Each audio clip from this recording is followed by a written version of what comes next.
¿Qué tal? ¿Cómo estás? Espero que este pasaje te sea de bendición como lo fue para mí. Estudiar o indagar o espigar en esta oportunidad, ya que es una reflexión corta, acerca de la vida de Elías. Acompáñame ahí a 1 Reyes capítulo 17 del 1 al 6. 1 Reyes 17 del 1 al 6.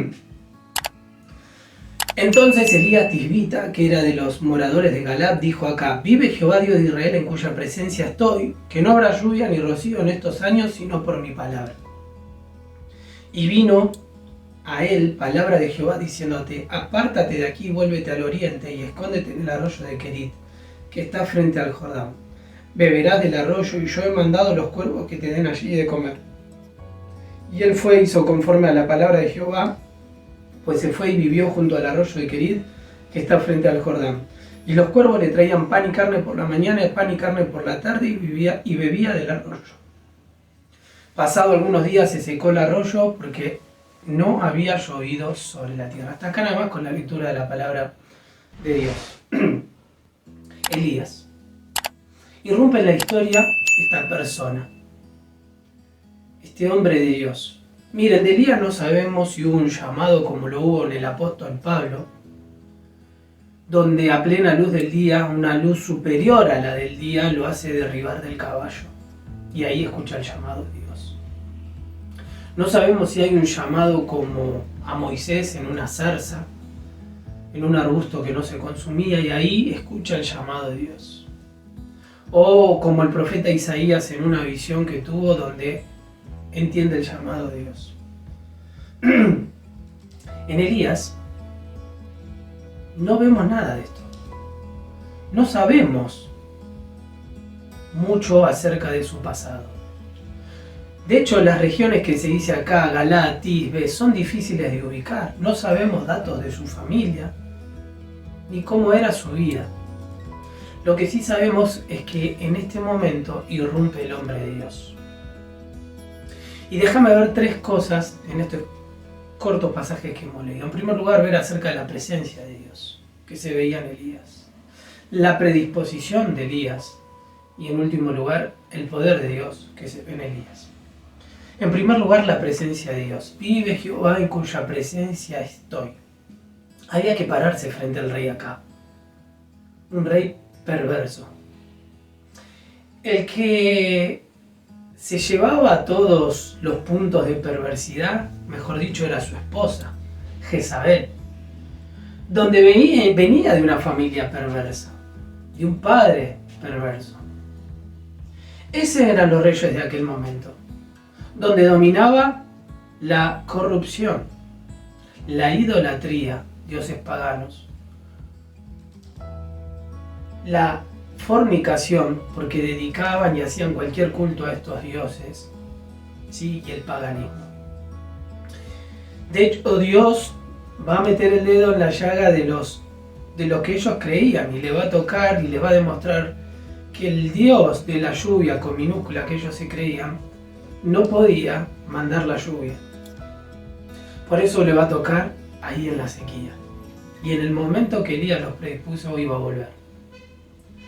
Y entonces, en primer lugar, ver la presencia de Dios. Vive Jehová, en cuya presencia estoy. Había que pararse él solo frente a este rey perverso, ante este dominio de los malvados. Cuando, si vamos a ir más adelante, que no lo vamos a tocar, pero cuando Elías hace, y Dios lo utiliza en este milagro a Elías, ¿sí? Y después los termina corriendo y le corta la cabeza a los profetas de Baal, porque hace descender fuego sobre el holocausto, y después cae en una depresión, y ahí Dios lo vuelve a llamar en el medio de esa cueva, diciéndole: ¿qué haces aquí, Elías? Le termina diciendo, Elías se confiesa y dice: lo que pasa es que solo yo he quedado. Así se sentía Elías. Y Dios le tiene que decir: no, hay algunos profetas, hay algunos que no han doblado su rodilla, mejor dicho, algunas personas que no han doblado sus rodillas frente a la perversidad del rey Acab y de su esposa Jezabel. Ahora, ¿qué quiero decir con esto? Que esos que no habían doblegado su rodilla estaban, pero el único que acciona y va y encara al rey es Elías. Y había que enfrentarlo. Vive Jehová, en cuya presencia estoy. Pero en la antigüedad, cuando Adán y Eva pecaron y ellos se escondieron y Dios se le presenta y le dice, ¿dónde está? ¿Dónde estás, Adán? Y esa pregunta es la que nos debemos hacer a diario cada uno de nosotros. ¿Dónde estamos? Esa pregunta que Dios le hace a los primeros hombres no fue porque hablaba del desconocimiento de Dios, sino habla de la predisposición de Dios a querer ubicarnos en el lugar correcto. Ellos se habían alejado de la presencia de Dios y por eso pecaron. Por esa pregunta, ¿dónde estás tú?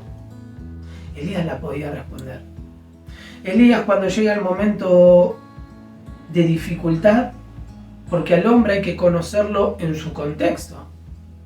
Si veríamos la historia de San Francisco de Asís y no entenderíamos el contexto por el cual él estaba viviendo, su familia, la corrupción, la religiosidad que había en aquel momento, nunca vamos a entender el movimiento espiritual que él hizo.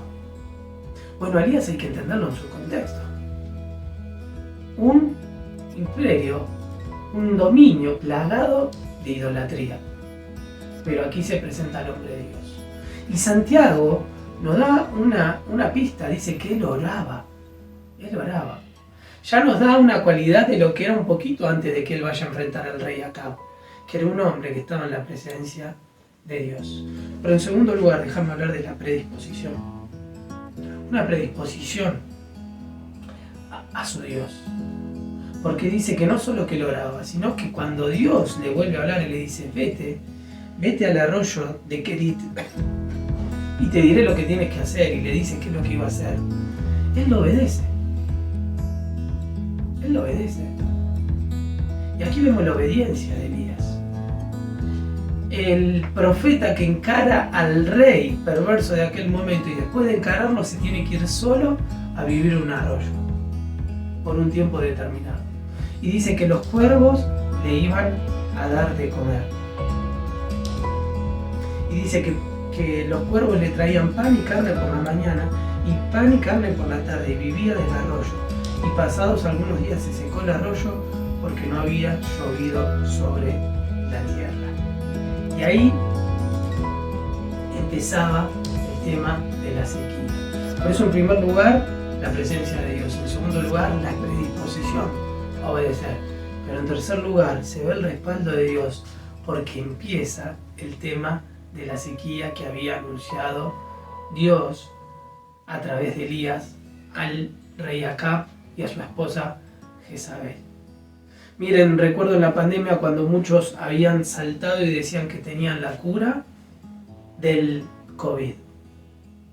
Y muchos hoy en día se levantan profetas y nombres que dicen tener el poder de Dios. Pero lo que califica a un hombre de Dios es en cuya presencia está su vida de intimidad. Y en tercer lugar, el poder de Dios se va a ver manifestado en aquellas personas que están en la brecha, que están en el lugar de Dios. Y se puede ver su poder, porque se empezó a cumplir lo que había mandado Dios a través de la boca del profeta Elías. Miren, hermanos, muchas veces cuando vemos estos personajes que aparecen en la galería de la fe u otros no, tendemos a confundirlo porque a ese pasaje le llamamos los héroes de la fe. Pero Santiago, en su carta, se encarga de derribar tal vez ese mito, porque entre el Antiguo y el Nuevo Testamento la figura de Elías la habían preponderado a lo más alto. De hecho, cuando aparece Juan el Bautista, muchos decían, ¿quién es este? Y lo confundían algunos al Señor con Elías. Cuando el Señor pregunta, ¿qué piensan de mí? Dice, algunos dicen que es Elías. Y cuando en la transfiguración se aparecen Moisés y Elías, símbolos de la ley y de los profetas. Elías fue un gran profeta. Y en aquel momento se había confundido y lo habían elevado a un plano superior. Pero Santiago se encarga, cuando habla, dice que Elías era un hombre sujeto a pasiones como las nuestras. Pero él oró fervientemente. Y eso me quiero quedar. Era un hombre común y corriente, como vos y como yo. ¿Pero qué? Estaba en la presencia de Dios. Tenía una predisposición a obedecerle a su Dios. y el poder de Dios se podía ver en él. Y así fue como un hombre marcó la diferencia en un momento de corrupción, de paganismo total, donde muchos creían, pero tal vez no abrían la boca. Ahí irrumpe en la historia el hombre de Dios, que dice: vive Jehová en cuya presencia estoy. Él, frente al rey Acab y Jezabel y todos los profetas que comían en la mesa del rey Acab porque creían en el Dios de Baal. Ahí irrumpe la historia. ¿Por qué? Porque estaba en la presencia de Dios. Queridos, que se pueda ver el poder de Dios en nuestra vida, pero eso va a depender de los primeros dos puntos. Si estamos en su presencia y si tenemos una predisposición a obedecerle. Qué lindo que se pueda decir como nosotros, que en el contexto donde estamos nos puedan entender en nuestro contexto, pero que podamos marcar la diferencia, como lo hizo este hombre de Dios. Los tiempos que vivían Elías no tienen mucho que envidiar a nuestros tiempos. Son similares: corrupción, paganismo, fornicación, idolatría. Pero qué bueno que vos y yo, como hijos de Dios, podamos estar parados en la brecha y marcar la diferencia. ¿Por qué? Porque un hombre se la jugó y se frenó y se paró contra la idolatría de aquel momento. Y cuando después va a hacer aquel milagro, aquella gran obra que va a hacer Dios a través del profeta Elías, convoca al pueblo y dice: ¿hasta cuándo van a claudicar? Si quieren seguir a Dios, sigan. Si quieren seguir a Baal, sigan. Pero yo voy a avanzar hacia adelante. Y eso es lo que nos invita a la vida de Elías, a que avancemos y que nos la juguemos por el verdadero Dios en el cual queremos. Querido, querida, que Dios te bendiga y que te pueda hacer de bendición. Estar en su presencia, tener predisposición a obedecerle para que el poder de Dios se manifieste en nuestra vida. Dios te bendiga.